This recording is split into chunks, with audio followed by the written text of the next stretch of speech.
Recently, there has been growing concern about inappropriate behaviour by some foreign tourists at Japanese shrines and temples. Things like hanging on torii gates or touching forbidden structures there. Some videos went viral, so you might have seen them somewhere already. Obviously, Japanese people are not happy about it, but what matters is not only about respecting culture or not. Japan makes me scared. こんばんは、皆さん。Welcome to Japan Makes Me Scared. I'm Junpei, the lover of kaiten, Japanese scary stories. In today's video, we've got two focusing key concepts, Tatari and Bachiatari. We're going through these four agendas about these concepts to understand how we Japanese people feel when somebody disrespects the sacred or even vandalize some stuff in secret areas like shrines and temples. Alright, let's get started. First, I briefly share what Tatari is about. Tatari refers to the idea of divine punishment brought by angering gods or spirits. This concept has deep roots in Japanese folklore and religion. For centuries, people believed that disturbing sacred places, objects, could provoke divine rage, which is leading to misfortune like having a car accident, getting sick, or the worst, to death. What kind of actions are bringing out Tatari? The most common involve disrespectful attitudes or misbehavior in shrines or temples. Like, they've got certain manners to visit there and do kind of rituals. But if you're intending or not following the rules can provoke Tatari there. And also, you can't vandalize anything in there as well. Not only the structures and equipment, but also the natural things like trees and even stones. Because, shrines are places where the gods or spirits of Shinto are worshipped.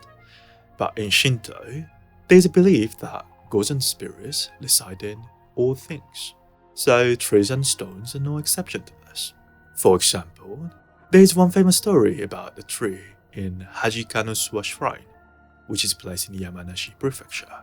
The tree in the shrine is called Shinboku, which means the sacred tree, and it had been worshipped for many centuries.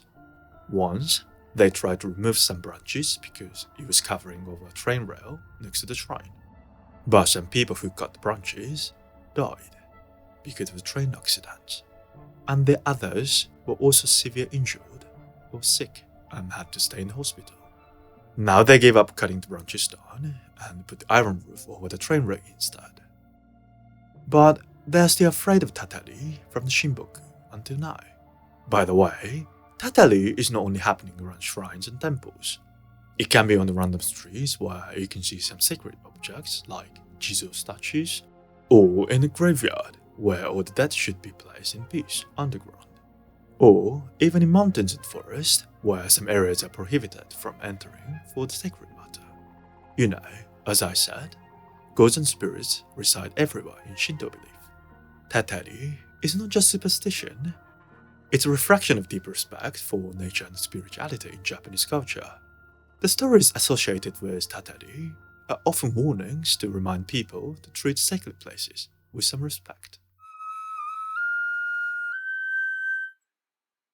Now, let's talk about Bachiatari. This word, Bachiatari, is a combination of two kanjis, batsu and atari. Batsu means punishment, and atari means hit. So, who hit the punishment? The divine entity. So, Bachiatari means behaving in a way that's considered disrespectful to the gods or spirits. Similar to Tatari, this could be anything from neglecting to follow the rules at the shrine or temple, such as touching sacred objects, to more obvious disrespect, like climbing torii gates or defacing holy spaces. There's no huge difference between Tatari and Bachiatari in the definition of each word, but I think we tend to use Bachiatari more often with acts with bad intentions. When I'm more critical of somebody's behavior and show a feeling of slightly looking down, I would use Bachiatari rather than Tatari. So for the case of a torii hanging that went viral recently, it's kind of in between to judge, but I would call it a Bachiatari act. To understand the difference, we can go back to the example of Tatari in Hajikanu's shrine. In that case, people had no intention of hurting the tree, or even being disrespectful. The record says they even performed a ritual called ireisai to comfort spirits before cutting the branches. But still, they got Tatari in the end. So, in a way, Tatari can be more cruel. You don't have any malicious intention, but the punishment is brought up anyway. Like, there is no way to escape once the misbehavior is done.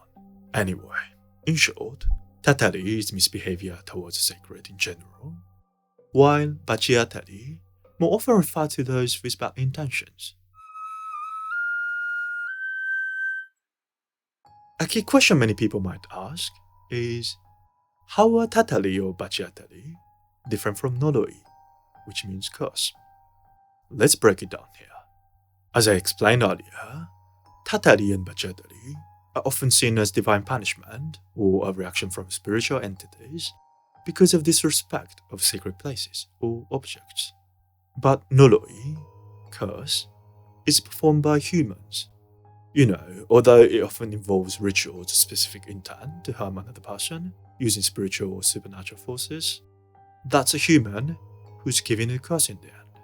If you misbehaved or wronged another one, you would either get punished by Tatari or Bachiatari, or get cursed by Noroi. Then you would get accidents, or sick, or dead. But what's different is this result caused by the divine entity or vengeful humans? Then we can put one into the right category, depending on the answer to this question.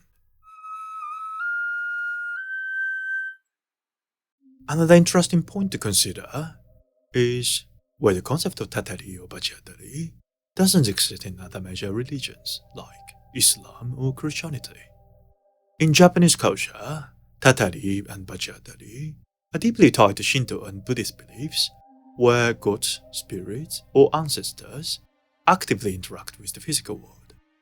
These entities can express their displeasure or punish humans for disrespecting sacred objects or spaces.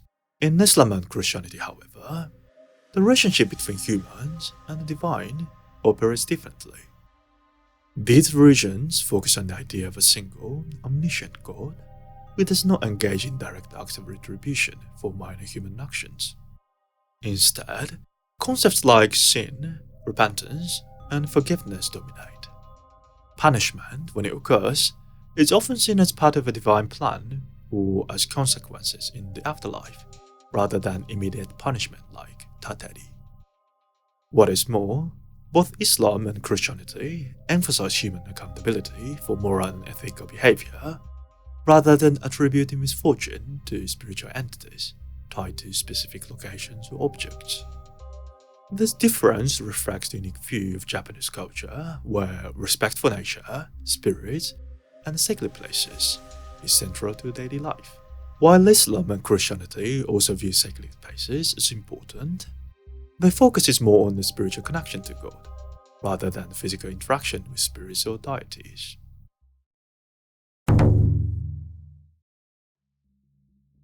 When you see the discussion in English on recent misbehaviors in shrines and temples, most people say, show some respect. And I think this is completely right, and I agree with that 100%. But I've been feeling like there's more to it with the cultural background.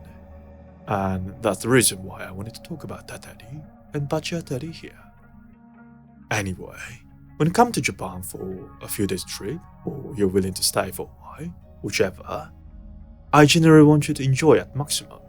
And you might be excited to visit shrines and temples, and I totally get that, and I'm even happy if you are.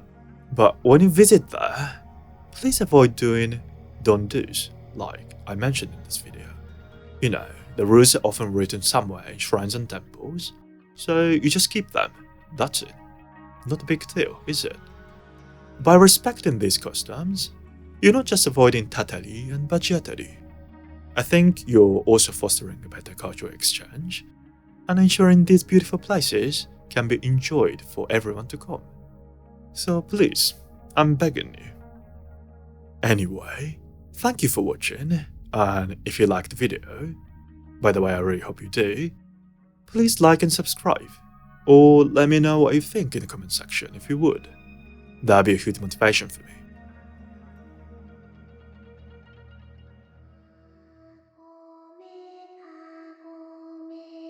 Alright, we're getting close to the end, so let me say one thing. Arigatou gozaimasu again for watching this video from Japan Makes Me Scared, and sayonara for more children fruits next time. Bye!